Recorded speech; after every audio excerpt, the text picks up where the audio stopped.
আমার ক্যারিয়ার শুরু বাংলাদেশ অবজারভার। আমি অবজারভারে আমার কোনো এক্সপেরিয়েন্স ছিল না, যে কোনো নিউজের ব্যাপারে ইভেন রিজয়েন্ডার আসে। আমি দেখেছি যে সুপ্রিম কোর্টের সিদ্ধান্ত রিভিশন হওয়ার সময় চেঞ্জ হয়, কিন্তু অবজারভারের কোনো নিউজের ব্যাপারে কোনো চেঞ্জ হয়। অবজারভারের নিউজকে এটা সুপ্রিম কোর্টের ভার্ডিক্ট হিসেবে ধরা হতো, এমন ভাব, এত গুরুত্ব ছিল।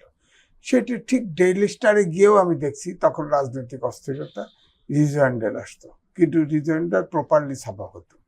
কিন্তু এখনকার সাংবাদিকতা, এটা কিন্তু আমি বলবো যে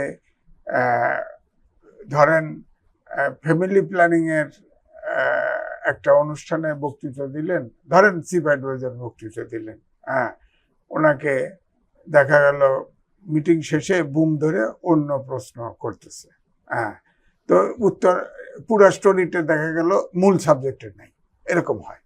তো সুতরাং এটা আত্মসমালোচনার ব্যাপার আছে। আর যেহেতু এটা যাদেরকে সাংবাদিকদেরকে নিয়ে গেছে, আমি মনে করি যে তারা এনলাইটেন্ড এবং তাদের ব্রিফিং দেওয়া উচিত ছিল, এবং সাংবাদিকরা অনয়েতে আসলে কি প্রোগ্রামে যাচ্ছে এই জিনিসটা ভালো করে জানা উচিত ছিল। এখন এটা কিন্তু আসলে রাষ্ট্রীয় সফরও কিন্তু বলা যায় না, তাই না?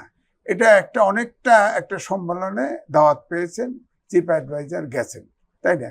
এটা তো পরিষ্কার হওয়া উচিত ছিল। এখন একটা দেশে যাচ্ছে, সেই দেশের যদি আমির উপস্থিত থাকতে দেখা হতে পারে, আর না থাকলে হবে না, এটাই স্বাভাবিক। এখন দেখা হয় নাই, তাহলে হলো না কেন? দেখা করলেন না, এটা তো একটা নেগেটিভ ওয়ার্ড, এটা তো প্রমাণ লাগবে, প্রমাণ তো নাই। সুতরাং এই জন্যই আমি বলছি যে এটা কিন্তু বস্তুনিষ্ঠ সাংবাদিকতা হয় নাই।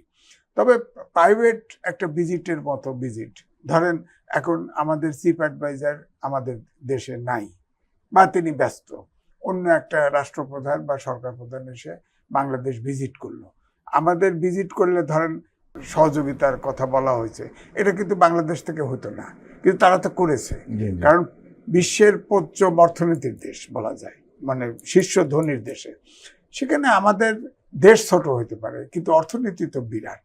সুতরাং সেখানে আমরা যেমন আশা করতে পারি, তেমনি আমি মনে করব যে একটা প্রাইভেট ভিজিটেই বলবো আমি, একটা রাষ্ট্রীয় ভিজিট না,